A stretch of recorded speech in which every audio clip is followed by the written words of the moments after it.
If you subscribe to Bokksu every month, you're supporting not only their families and their livelihoods, but literally like centuries of tradition. Hello, welcome to Shopify Masters. I'm Shuang Esther Shan. Getting small, family-run businesses to sell online is one way to help them grow. Another way, helping them sell internationally. That's what Bokksu does for businesses in Japan. Bokksu is a subscription service selling boxes full of Japanese snacks, candies, and treats. Some of these makers are centuries old, and certain products are exclusively produced for Bokksu. Founder Danny Tang is here with us today. He actually joined us on Shopify Masters 5 years ago, and we're having him back to tell us how they've grown into a $100 million company.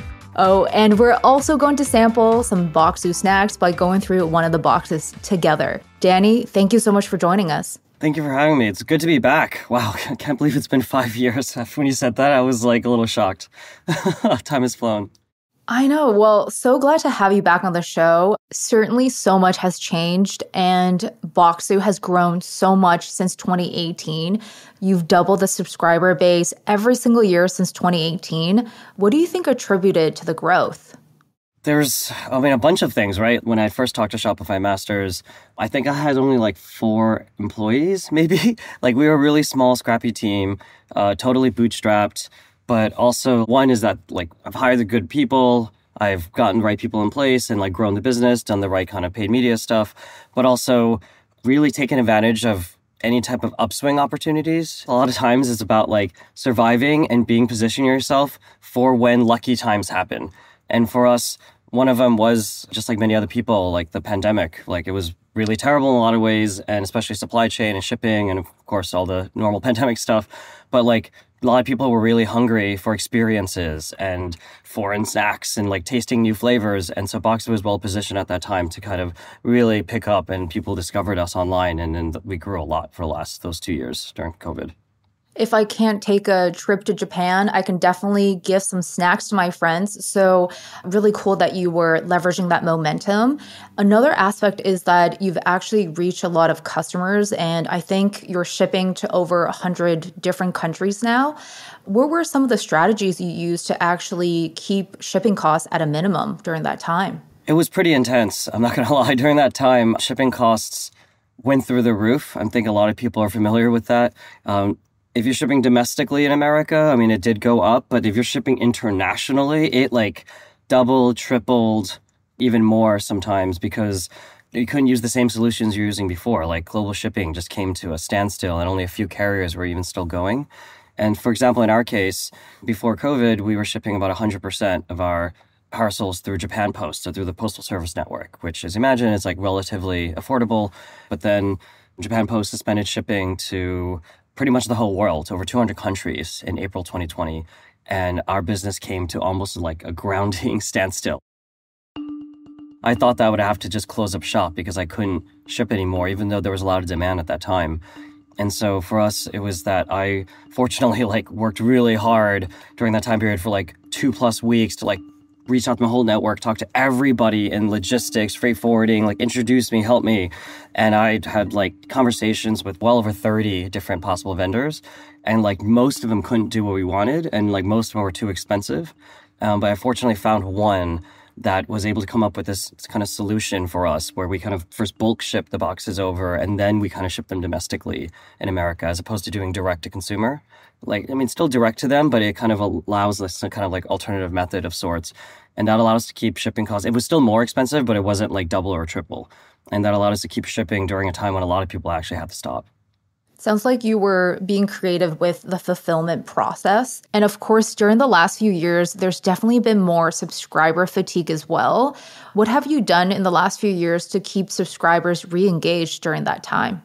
It's one of the big reasons why I even fundraised. As you mentioned about the valuation before, I, in 2021, went out and raised a fairly large round, $20+ million. And it was because I wanted to be able to diversify the business so that it's not just this single product. Having said that, our Bokksu Snack Box subscription, which has a totally new curation every single month, and we put a lot of thought into it. And a lot of people always say it's obvious how much care and love goes into each box. That retention has actually stayed steady year over year, which we're really proud about, despite all the different crazy stuff going on in the world. I mean, transparently, there is still headwind in acquisition, which a lot of people are facing in the world of subscription boxes right now. So where we're actually like diversifying a lot of our growth is with one of our new businesses that we launched just last year, but then revamped recently and have upgraded a lot, called Bokksu Market, which is kind of like our Asian version of like Thrive Market. And this was like an online Asian kind of curated marketplace grocery store shipping nationwide. And we're seeing like rapid growth there. And it's pretty exciting to see a lot of people are still wanting things delivered just in a different way. What do you attribute to that retention? Is it because of the variety of the boxes, or is it because of different factors you're experimenting within the company? Part of it is that we're always reiterating. We've never stopped reiterating and improving the Bokksu Snack Box, which is our core subscription product and what a lot of people know us for. And, I think when you let it go stale is when there's a lot of subscription fatigue that might happen. But for us, we constantly survey our customers. We constantly interview them, find out what they like, what they don't like. And we actually build new curations every month based on previous months' data. On top of that, we refresh the branding just like late last year and like kind of kick out a new look. We upgraded the way we present the culture guide. We have a lot of exciting new things coming. We're introducing new campaigns to kind of invigorate. All of those things, I think, is what's held the retention steady for us, is that it's not the same old thing every single month. And, just the box alone is always a brand new curation every month. And that alone is already kind of fun as a baseline. Yeah, giving people that ritual experience, but also adding novelty to it as well. Exactly. Yeah. So when you first came on the show, you were actually bootstrapped, and you mentioned you've raised over $20 million in fundraising.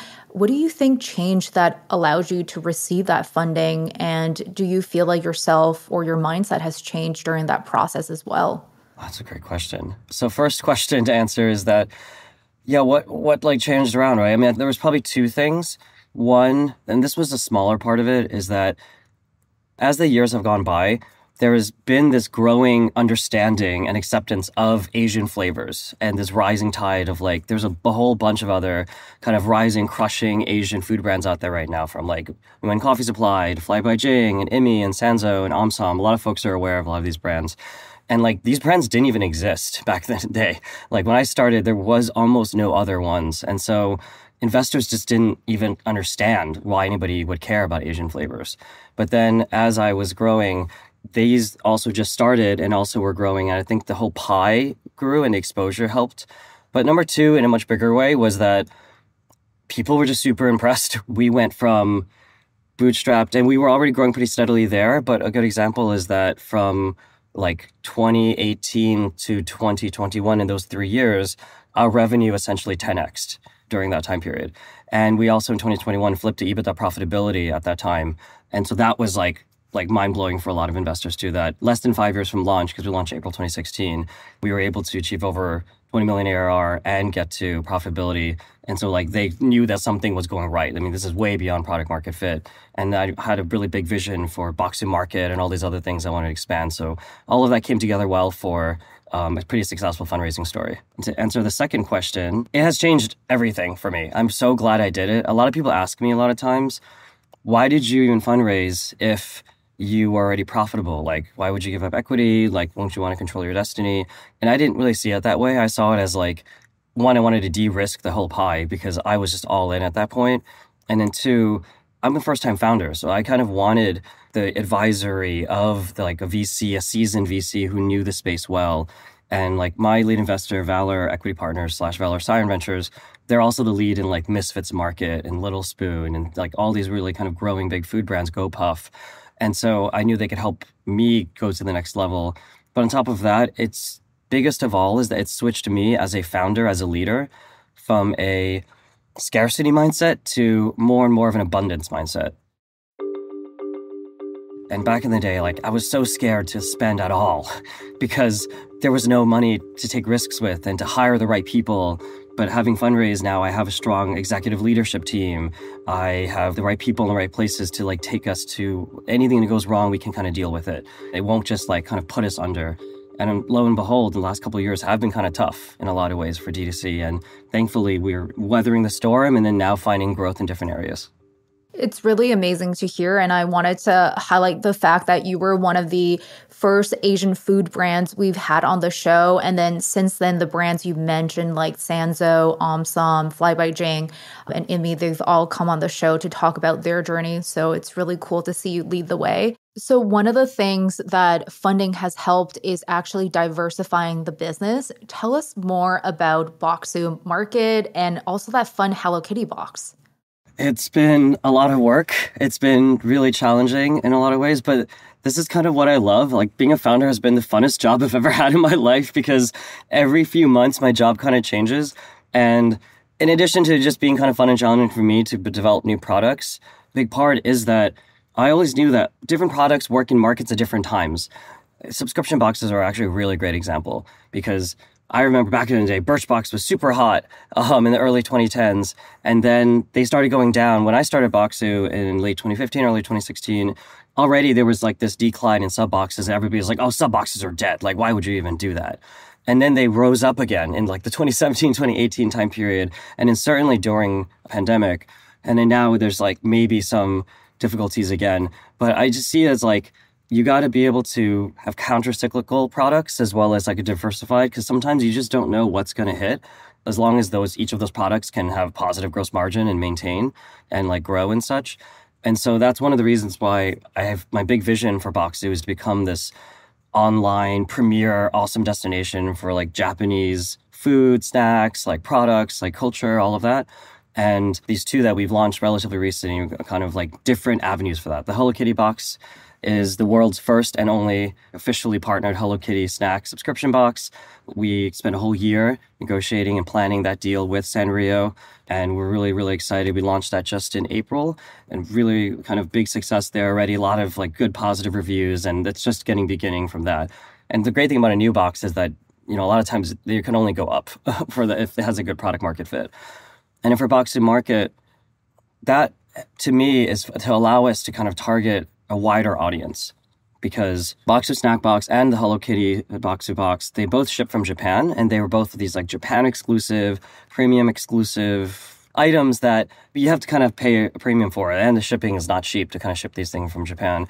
But that kind of cuts out this whole wide, probably majority of the country that is not able to either afford that or sustain that type of subscription. And some people would also just like to buy things one-off. And so that's kind of where Bokksu Market comes in, where it's going to be more and more of this like premium, but also curated and wide selection of products that people are familiar with. We kind of call them bridge products internally, as well as like more authentic products. So we have everything from the like Pockies and Haichus to like Japanese Kit Kats, and now like very recently, which has been selling like crazy, these like awesome Lay's potato chips from Asia. They have like Kobe beef steak flavor, teriyaki chicken flavor.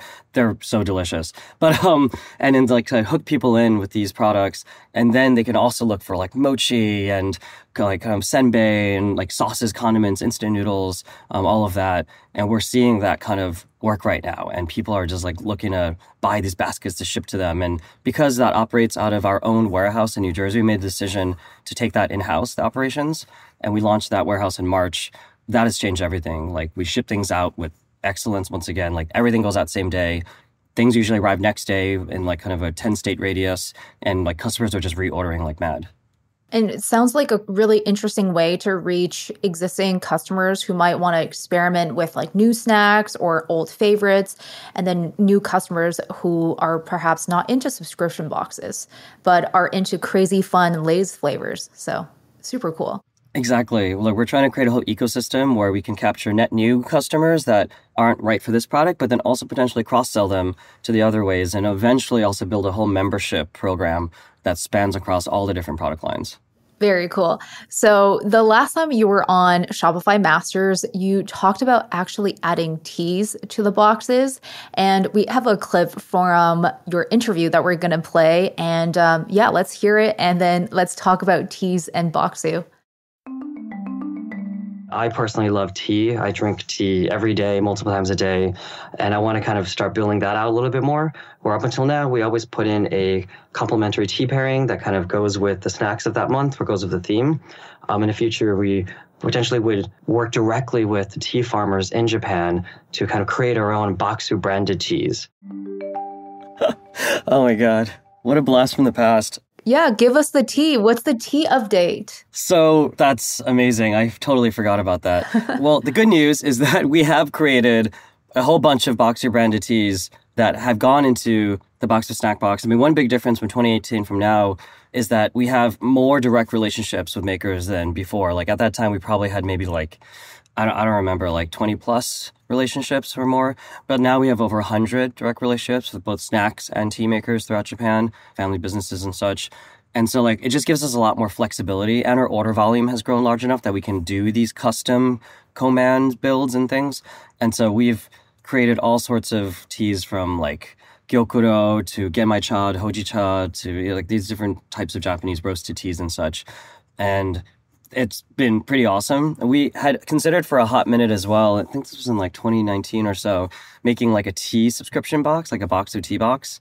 But we ended up not doing it. We even had a prototype and everything because when we went a little further and did market research, like there just wasn't enough demand for that on a regular basis. But as like a single tea or tea that we sell on Bokksu boutique or market, these are things that we have accomplished. But I will be frank and say that they haven't been like huge needle movers because I think tea is not as big in America just yet, but it's getting there. Well, very cool to hear that you've been able to make those direct partnerships and have the Bokksu branded teas. And I assume you still drink tea every day. So the clip stands true. That is still true. Yeah. I don't really drink coffee. I drink tea every single day. I love it. It's my favorite thing. Amazing. Well, we're going to get to so many other aspects of the business. I'm chatting with Denny Tang, founder and CEO of Bokksu. We've covered how the company has grown over the last 5 years, and we're going to dig into a Bokksu box in a bit. I hope Shopify Masters is helping you grow your business. If you haven't already, follow or subscribe to the show wherever you listen to podcasts. And please leave us a review or feedback for the show. Thanks. One of the core values and the thing that hasn't changed for Bokksu is the fact that it is super important to work with local Japanese makers. Why is that mission so important to you? It's something that gets overlooked a lot in consumerism, I feel like, in the world, is that like we kind of forget because a lot of it has become mass produced and sold readily with a click on Amazon or Walmart or other places that like there's sometimes a human capital and there's also sometimes good for good or bad, right? And what I'm trying to do is help show the faces and show the people that are actually making these products and showing that in our case, these all come from Japan and these all come from people where if you subscribe to Bokksu every month, you're supporting not only their families and their livelihoods, but literally like centuries of tradition. And that's kind of what Japan's all about. Like, I also really love anime just like anybody else and a lot of pop culture, but Japan has this awesome other side that's all about the like history and the tradition and this obsession with craftsmanship that I have just never seen in any other country. And that's what I'm trying to like share with people. And I just think snacks and food is like one of the easiest, best ways because it's so visceral where you eat and smell and see it and it tingles all your senses. And so then people can like both eat it and then understand that by doing so, you're preserving their whole family legacy and like helping Japan out. You know, on the related side really for Japan is that they themselves are still trying to figure it out. And this is my small way of helping out because Japan has a declining population. Family businesses are kind of closing left and right because just domestic sales, I mean, if your population goes down. And on top of that, young Japanese people are just not that interested, even now, if anything, less and less in Japanese traditional snacks. But the rest of the world is growing in interest. So acting as that bridge is really fun and also just a really good business idea. And helping these businesses reach new markets is also helping them have the ability to pass on the craft to new generations as well. Exactly. It also makes it really cool for their families, to be honest. Like, instead of just being like an insular domestic business, the fact that their products are shipping globally gives it a different vibe and a different energy that I think would make it easier to pass on as well, because then it's like, oh, we're a global business. And that's something that a lot of these family businesses are trying to strive for, but have a hard time doing on their own. So the last time you were on the show, you also talked about the challenges of running Bokksu, one of them being getting makers on board and educating them on subscriptions. We have that clip now. Let's take a listen. It's definitely not a well-trodden business model in Japan, actually, to be honest. It was very much a struggle in the beginning and it's still sometimes difficult now. We've gotten a lot better at it, at the kind of almost sales pitch to the suppliers, but we have to do a lot of education because subscription boxes or just this, a lot of e-commerce in general hasn't quite taken off nearly as much in Japan as it has in the rest of America and the West. Do you feel like that has changed in the last 5 years? Has it maybe perhaps gotten easier to get more makers on board? It has definitely changed from a lot of different ways. One is, yeah, as I mentioned, we have a whole lot more direct makers now. Part of that is that we have grown in both our own team size, but also our presence in Japan. Like makers generally know us. Makers actually approach us now to work with us because then they can get their products out there. So it's totally flipped the script. We actually don't even need more makers per se. Back then we kind of did. But now like we have a good amount of suppliers that we know who to work with. And like if we find a new one, they generally already have heard of us. But two is that e-commerce has grown a lot in Japan. So like Shopify has grown in Japan, just in e-commerce in general. It was very dominated by like Amazon and Rakuten, the two kind of big e-commerce marketplace giants back in the day. But now, like independent stores, similar to like what happened in America like 10 years ago, I would say the Shopify revolution is happening in Japan. And it's pretty amazing to see that. And so there's just a lot more understanding about that. And subscriptions have risen. Subscription boxes are still kind of rare from what I've heard. But like there are like sake subscriptions or other types of things you can get throughout Japan now. And so it has like kind of changed very drastically over 5 years, it feels like. But it was very slow because Japan is slow to change sometimes. I can definitely add to that because one of my earliest articles at Shopify was actually writing about makers who were building on Shopify based in Kyoto. So it was really cool to see the market grow and grow with the platform as well. Okay, so I never thought I would be doing this on a podcast, but we do have one of Bokksu's boxes here, and we're going to try some of these snacks. And I love the fact that there's a pamphlet walking you through all the snacks and which region they come from. Is there a favorite that you would like us to sample first and kind of share the story and also background on the maker? Yeah. Is it the Seasons of Japan box? It is. Nice. I mean, I think it's got to be the white strawberry. It's a fan favorite. It's my favorite still after all these years. And it's super duper delicious and rare.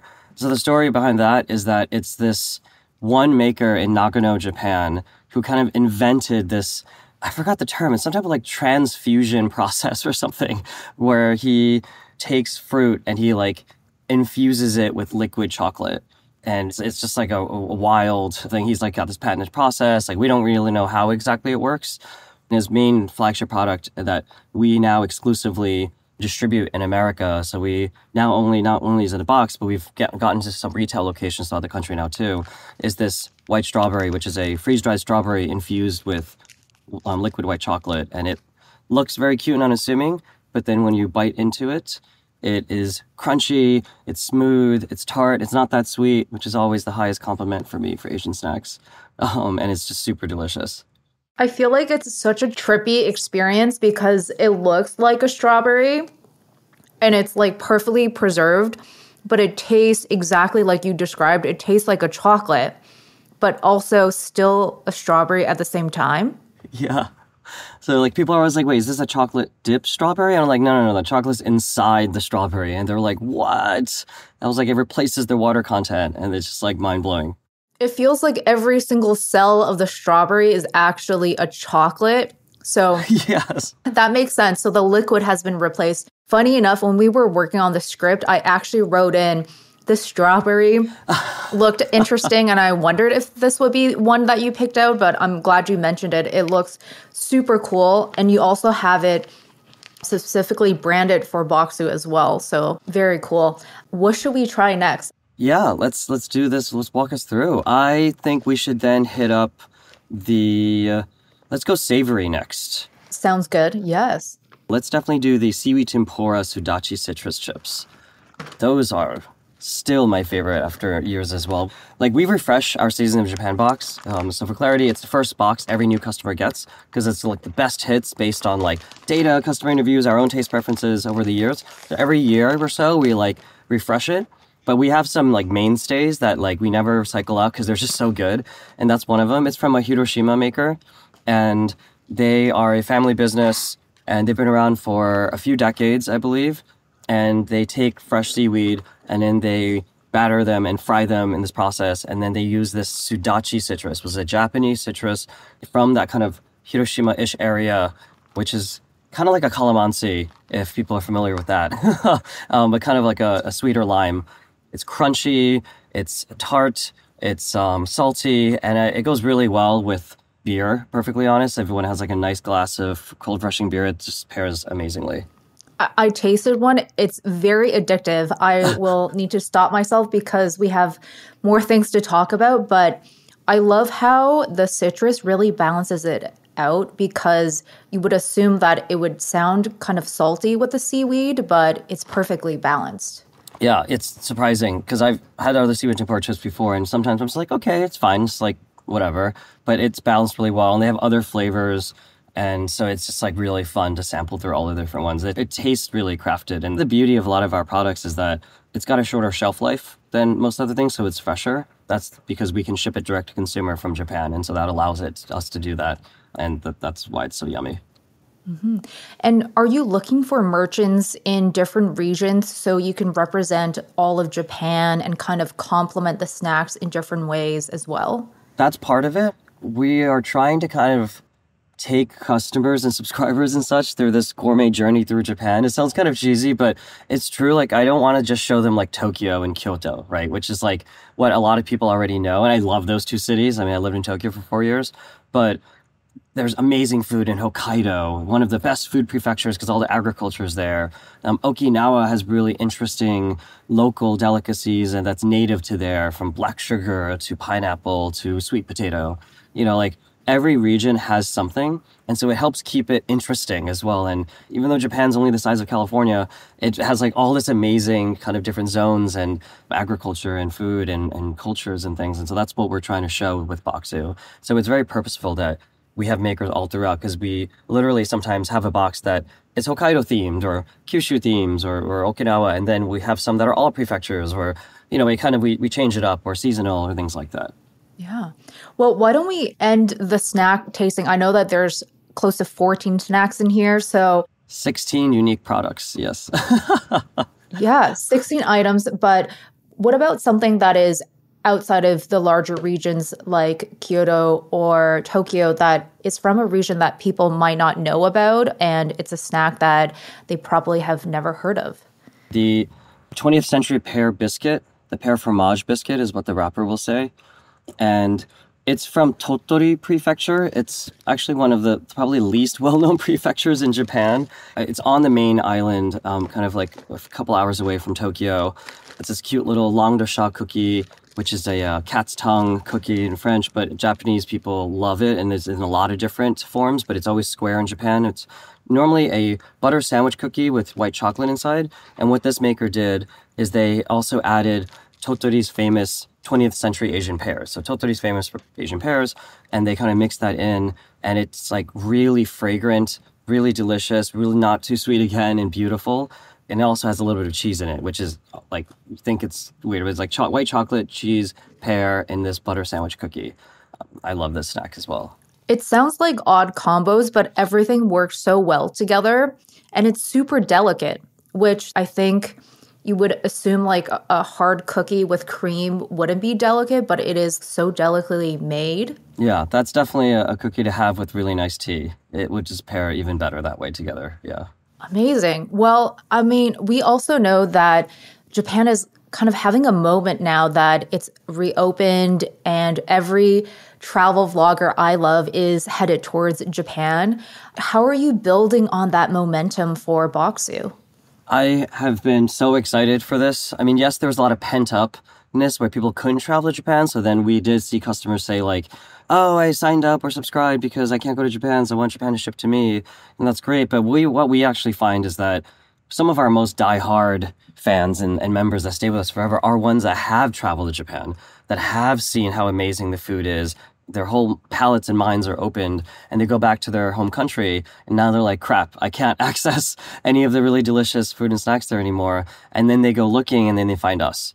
And so besides just like that type of targeting and stuff we do there, what we're trying to capitalize on now is working with actually like Japanese inbound like tours or hotel groups to try and like work with them, partner with them to target their customers.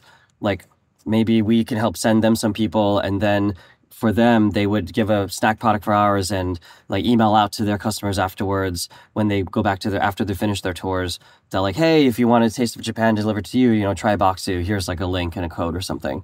Like, so we're actually discussing partnerships now with some of those inbound hospitality companies for sure.